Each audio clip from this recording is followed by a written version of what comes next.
Menos mal que estamos en familia y nos conocemos, y sobre todo conocéis a Antonio porque, como ya sabéis, es cronista de esta ciudad, es compañero, escritor, es un tío que podríamos decir que tiene una carrera como escritor bastante amplia. Y bueno, cuando me habló de presentar el libro en la feria me pareció una idea estupenda, como lo que es el libro en sí, porque el libro, si no lo habéis visto, tiene una parte que es prosa y otra parte que es poesía.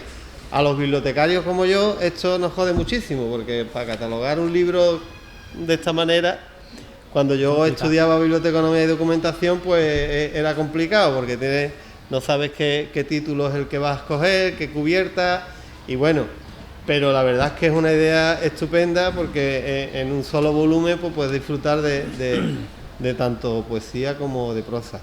Y ya nada más, yo quiero que él explique qué es lo que nos quiere contar con su libro, y desde aquí de todas maneras agradecerle que haya ofrecido esta presentación en nuestra feria, y nada, aquí invitarlo para que todos los que siga publicando, que sé que van a hacer mucho, pues que tengamos el gusto de disfrutarlo.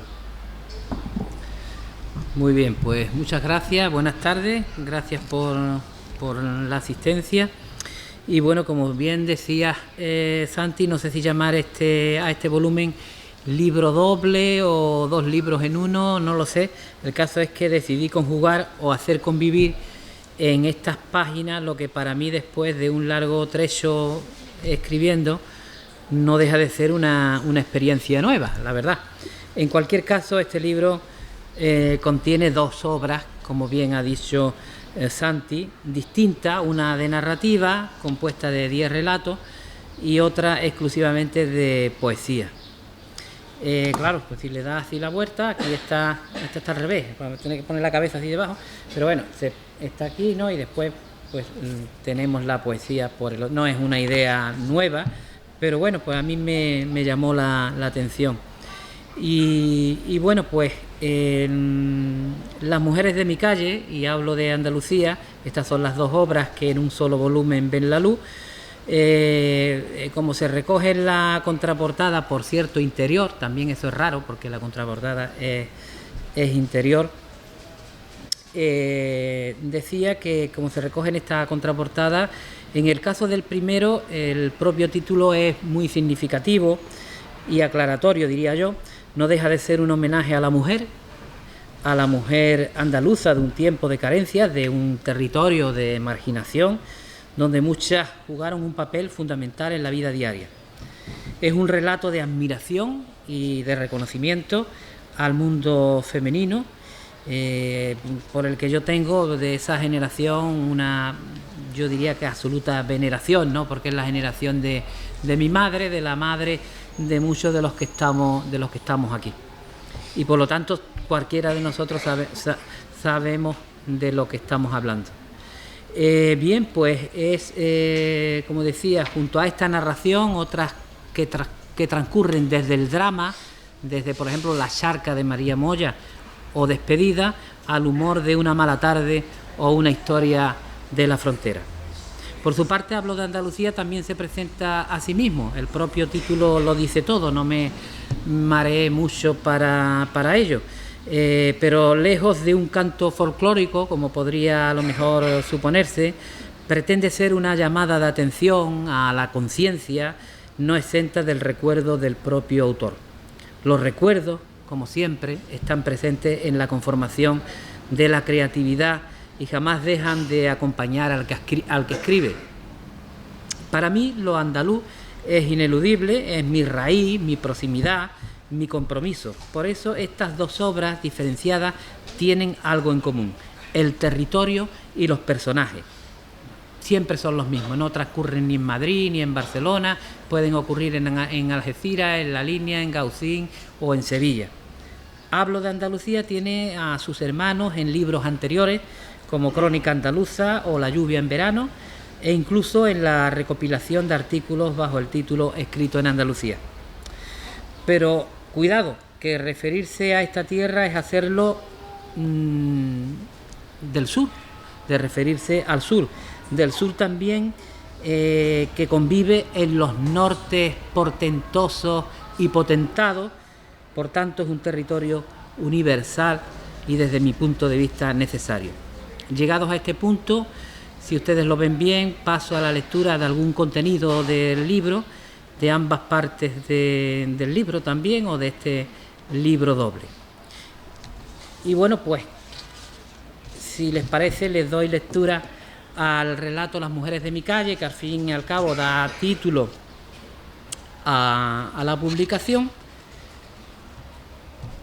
y que viene a ser pues ese homenaje. Hay diferentes, son personajes diversos los que se reflejan en la narración, y bueno, en definitiva el mensaje es ese reconocimiento a un mundo de mujeres que muchas veces llevaron el peso de la historia y que fueron las mujeres de la vida diaria, de lo cotidiano, que nunca fueron reconocidas. Casi al final de la calle, en una pequeña casa de 2 habitaciones y un reducido patio, vivía seña María, una anciana vestida de negro, como todas las mujeres mayores que guardaban un luto interminable. Mamá me mandaba allí para llevarle alguna comida y para recoger el cubo donde depositaba la orina y las heces. Con mucho cuidado llevaba aquel pestilente recipiente de metal hasta el vacie de los Olivillos, un pequeño desnivel donde iban a parar las aguas sucias de aquella zona del pueblo, verdadero basurero de animales muertos y desperdicios de todo tipo. A mí me daba mucha pena seña María, ya casi no podía levantarse de la cama, vivía del favor de los vecinos. Así, cuando su situación empeoró, alguien habló de su caso en el ayuntamiento y vinieron a recogerlas las monjas que atendían el asilo de ancianos. Mi madre les entregó una manta para ella y un vaso de caldo de puchero que tomó lentamente y con manos temblorosas. Iremos a verla, no se preocupe, estará bien cuidada, trató de animar la mamá. Sobre un viejo mueble quedaron retratos de su familia, huérfanos de la presencia de aquella buena mujer vencida por el tiempo. La soledad que habitaba la casa se fue con ella y aquel reducido mundo se convirtió en el país del silencio. Cuando volvimos a casa pude ver que mamá tenía los ojos llorosos y mi padre, que acababa de llegar del trabajo, le preguntó qué pasaba. Fui yo el que le contestó: seña María, que se la han llevado al asilo. Puso su mano sobre el hombro de mamá y habló con un tono que quería servir de consuelo. Bueno, ahora estará mejor, así no podía seguir. Dionisio vivía justo al lado de nuestra casa.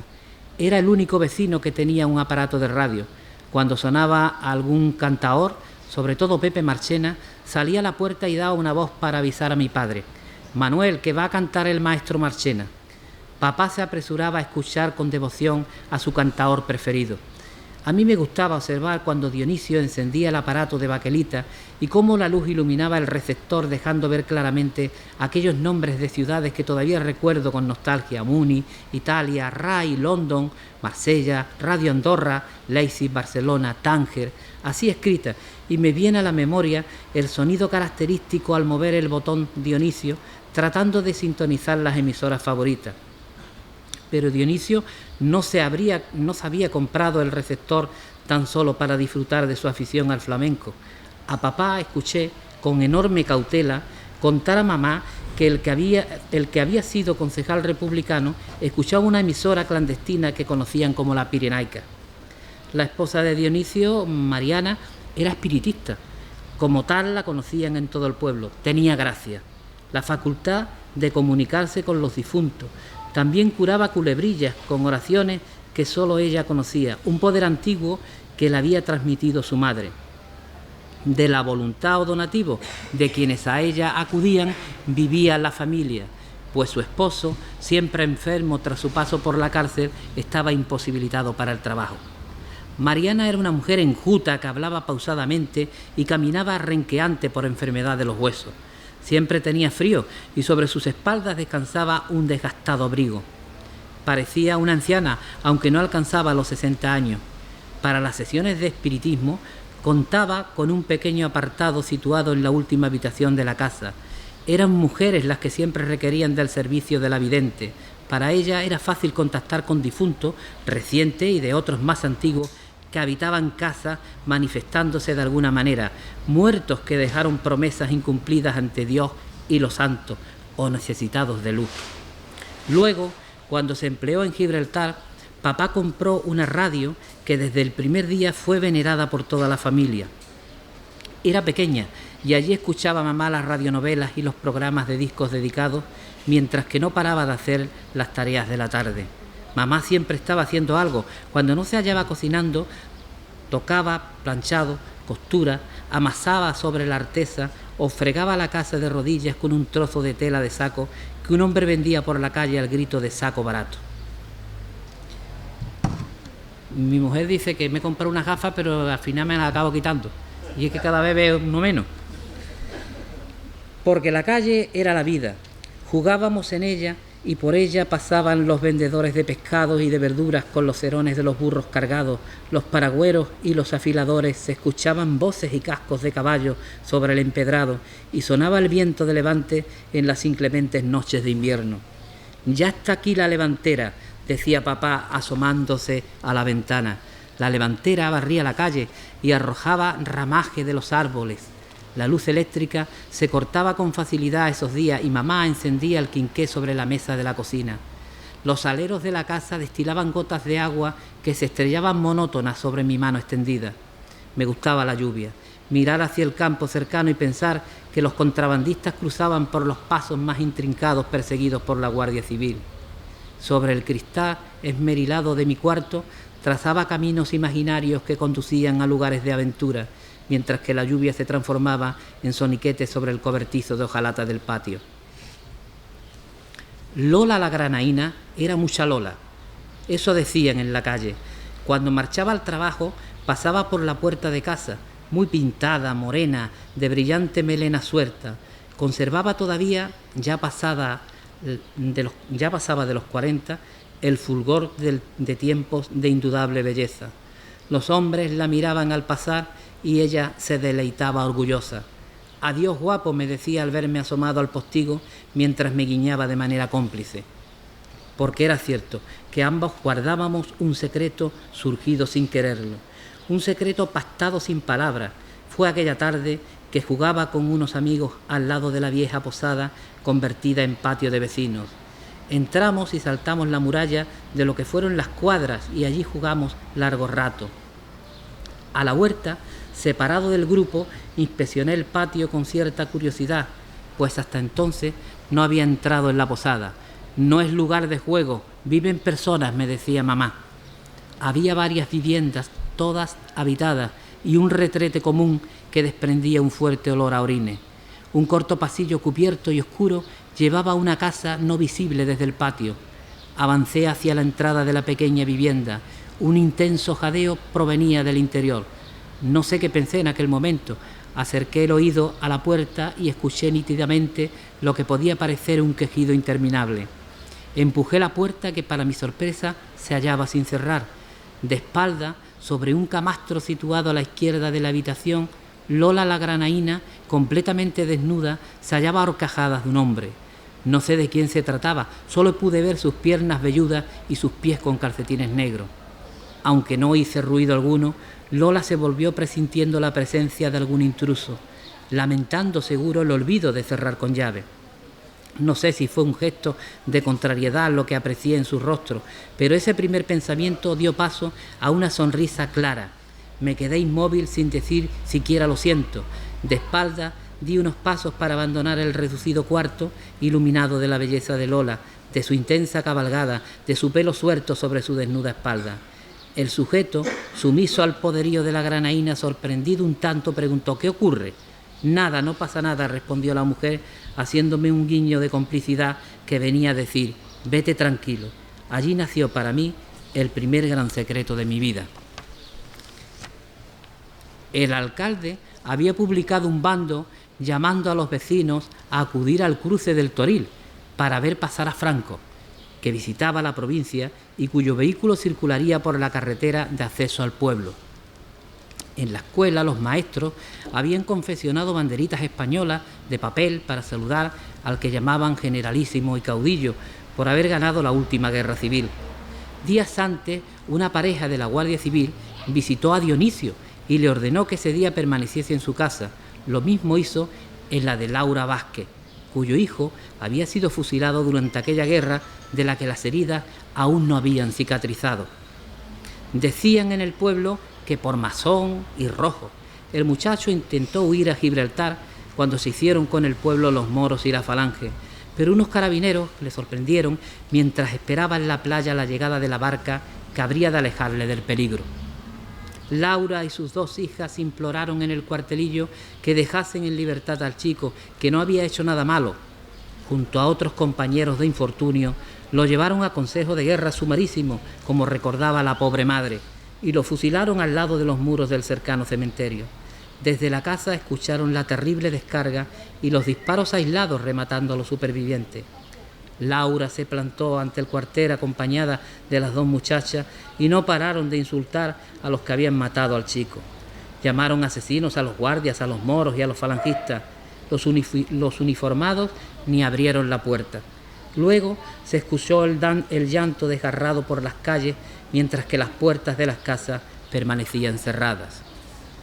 Cuando los guardias la visitaron para indicarle que no debía salir a la calle el famoso día de la visita del caudillo, con una pena inmensa, pero con la dignidad que presidía su vida, les contestó: «No se preocupen ustedes, que para mí es un día cualquiera. No se me ha perdido nada en esa visita tan importante», recalcó lo de importante, acompañada de una mirada de desprecio. «No nos comprometa, señora, que no queremos tener problemas».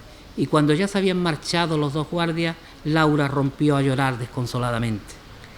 Yo admiraba a Laura y no quería participar de esa bienvenida o lo que fuese a Franco. Le dije a mamá que no iría, lo que provocó en casa un verdadero revuelo. «¿Pero quién te crees tú que eres? ¿Qué quieres, señalarnos? Tú vas como todos los niños, también nosotros iremos», dispuso mi padre sin mayor discusión. Fuimos todos los niños de la escuela y yo diría que casi todo el pueblo. También papá, aunque se le veía ausente, en silencio, fumando un pitillo. No sé si porque aquello no le agradaba y se sentía forzado a tomar parte de aquel montaje o porque mamá, a última hora, había decidido no acompañarlo. El caso es que el acto resultó frustrante para quienes esperaban ver de cerca al hombre más poderoso de España.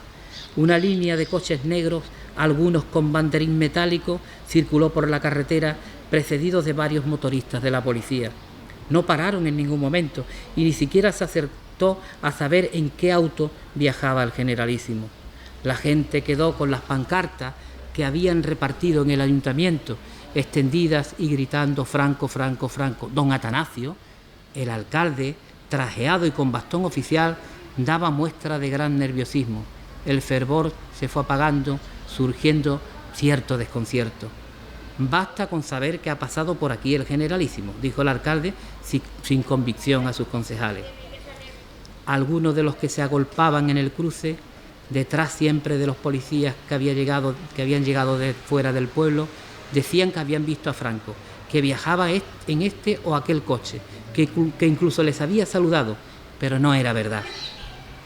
Cuando volví a casa, ya con mi padre, mamá estaba sentada haciendo el jersey al que dedicaba un rato todas las tardes. Sus ojos estaban enrojecidos. A pesar de ello, a mí me pareció más guapa que nunca. Su cara fina, su pelo negro recogido atrás, su humilde delantal, sus manos trabajadoras, todo en ella resultaba de enorme belleza. Había permanecido acompañando a Laura mientras que esperábamos aquel desfile de coches negros. Me abracé a ella y también lloré. Lloré de alegría de tener una madre como aquella, porque yo no solo la quería, sino que la admiraba con toda mi alma.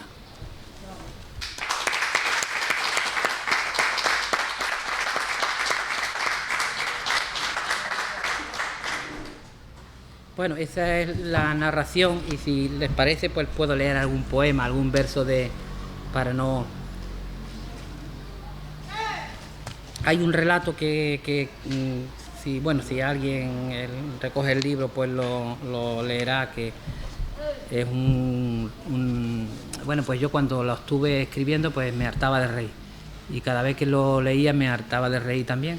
Es de un torero y después hay uno también, porque no todos tienen un cariz triste, sino que también están esos, como decías, de humor. Y hay uno, porque hay aquí un amigo de la línea también, al que le tengo muchísimo afecto, y está dedicado a, pues fue un caso real de una bandera que pasó de un espacio de la verja a la otra, ¿no?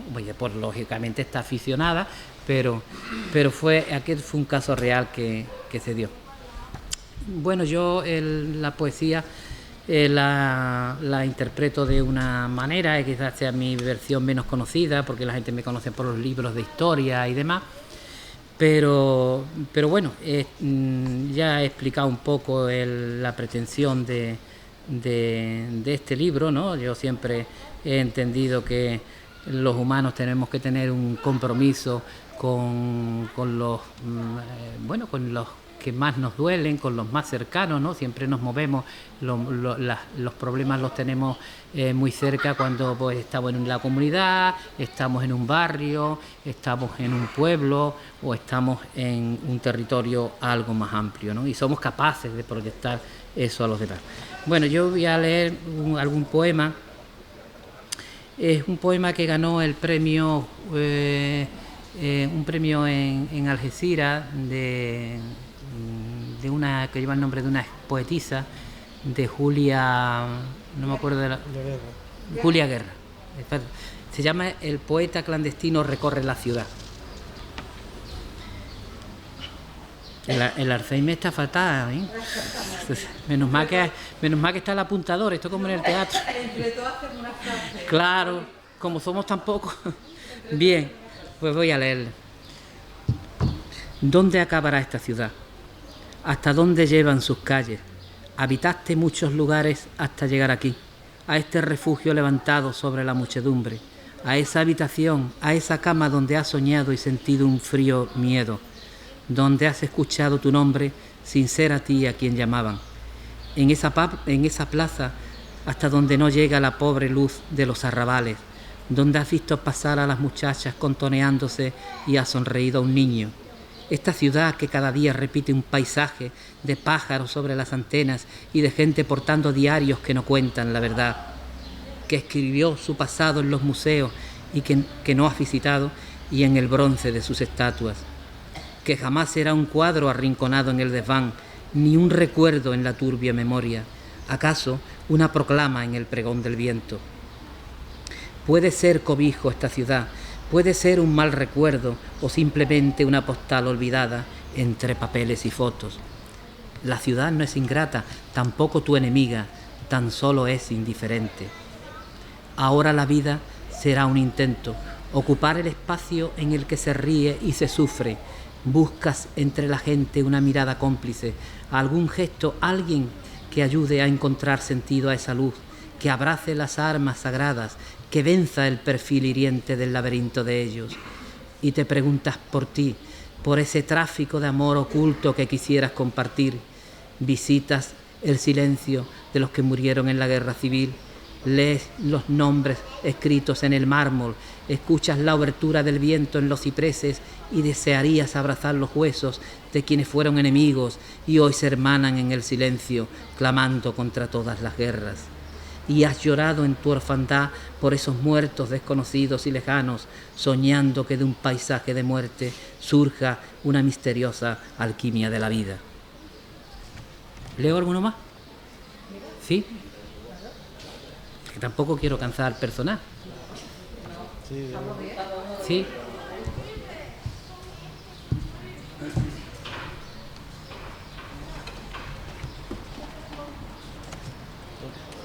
Ay, se ve mejor.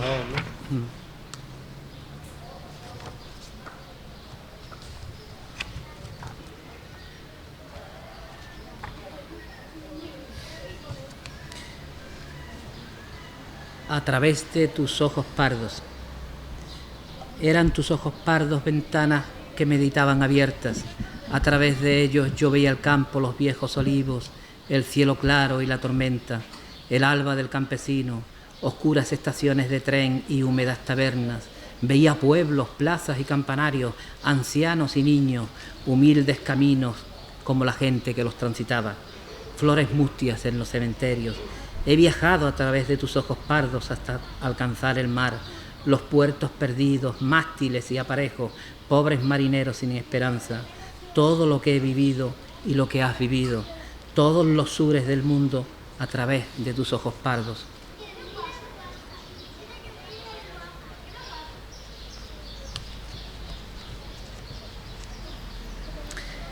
Esas ciudades muradas, ahora durmientes, aquellas antiguas ciudades ya perdidas, nos llaman a través de la noche.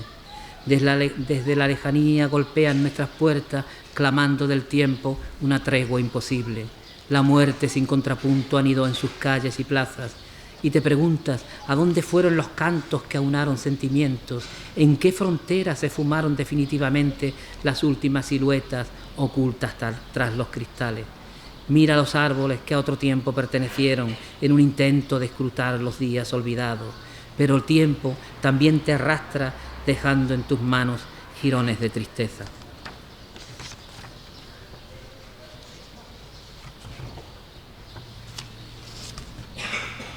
Aquí alguno más.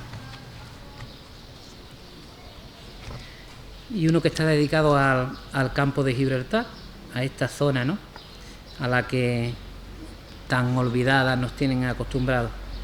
Se llama Datos Científicos. Datos científicos dicen que aquí se muere más. Aquí donde los pueblos dejaron su letra perdurable, donde nacimos y crecimos.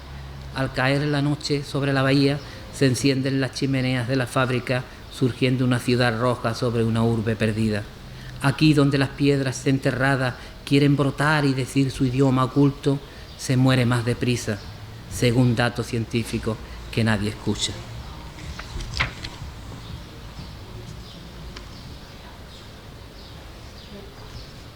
Y como siempre decía que lo andaluz es absolutamente universal, en un libro donde se habla de cosas andaluzas también se habla de esos sures que están en los grandes nortes también.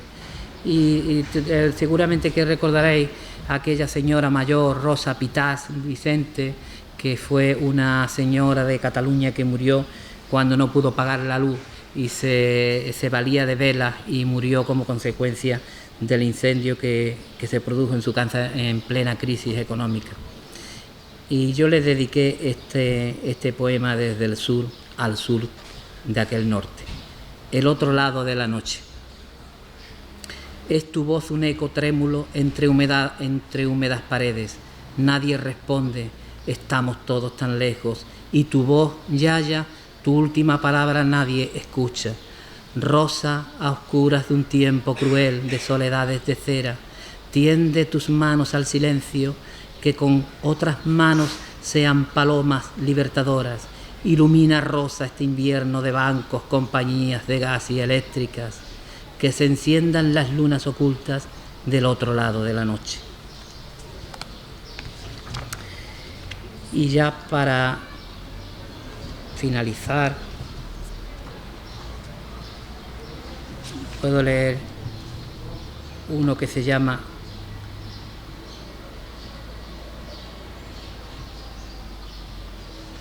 Pienso muchas veces que no avanzamos lo suficiente, que este estado natural de las cosas puede convertirse en desolación, porque no se trata de buscar a cualquier precio una falsa salida salvadora, sino restituir ese repunte de la luz, retomar la savia que persiste en la memoria. Con frecuencia pienso en aquellos pueblos y ciudades, en la difícil conexión con el tiempo, en la fragilidad del recuerdo.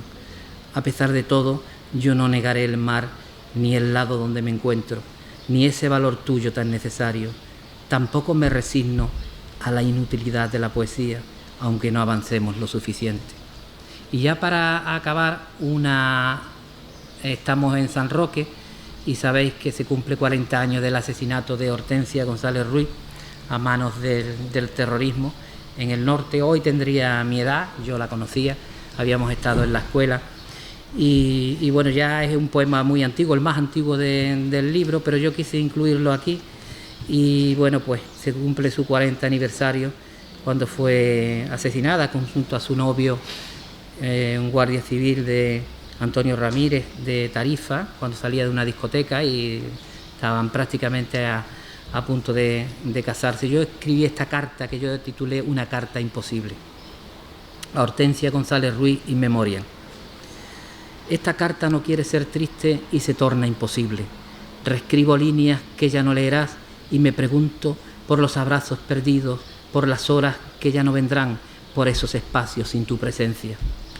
Escribo esta carta nada más enterarme de tu temprana partida y pienso en tu madre y en todas las madres, en esta distancia sin calor ni olvido. Perdona esta carta tardía que ya escribo en el aire y quiere teñirse de esperanza. Esta carta de frases olvidadas, de palabras no pronunciadas que se encalla en su partida, que espera en la noche una señal mientras el hilo azul se desliza y vulnera este triste silencio. Y hablarte ahora cuesta cuando el frío habita tu estancia y ya se secaron todos los geranios. Cercado de lejanía, trato de engarzar una ofrenda que eternice tu recuerdo y lucho contra ese huésped hostil que inclemente martillea señalando el postrero camino. Existirá siempre aquel lugar, aquellas calles donde jugamos, y el viento será la música de fondo en los inviernos del pueblo. La ilusión arrebatada será de otros, mientras que algunos andarán a oscuras. Siempre fue así, jamás sabremos lo que la noche oculta. Quisiera decirte que esta hora no pertenece a la sombra, que la paz alcanzará las esquinas, pero puede más tu sonrisa inocente quebrada sobre el asfalto en una lejana ciudad del norte. Perdona esta carta que no quiere ser triste y que ya es imposible. Y nada más, muchas gracias.